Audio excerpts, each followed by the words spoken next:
Hey everybody, this is a quick video in case you have a Zanussi brand washing machine and it's giving you an E45 error and you're wondering what is this error and what can I do to get rid of it. So first things first, the E45 error is a lock error. So the machine is sensing that there's a problem with the lock, and like all of these errors, this could be one of two fundamental reasons. One, there could be an actual problem with the lock, and two, there could be a problem with the wiring or the sensor or the control board or something like that that's thinking that there's an error with the lock.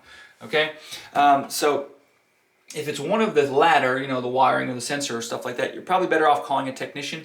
But before you do that, you want to check the mechanics of the lock and make sure that there's nothing mechanically preventing the lock from operating properly. So all we need to do is come in here and look inside the locking mechanism and make sure there's no debris or gunk or anything in there that could be preventing this from locking properly. We might even be able to see like a broken piece of plastic in there, which would indicate we just need to replace it. On the latch as well, make sure there's no grease or lime or anything like that that could be preventing this thing from just operating like it's normally meant to operate. And if you're able to do that, most of the time you should be able to get this fixed and working again. So anyways, hope this video helped you. Thanks a lot for watching. Have a great day.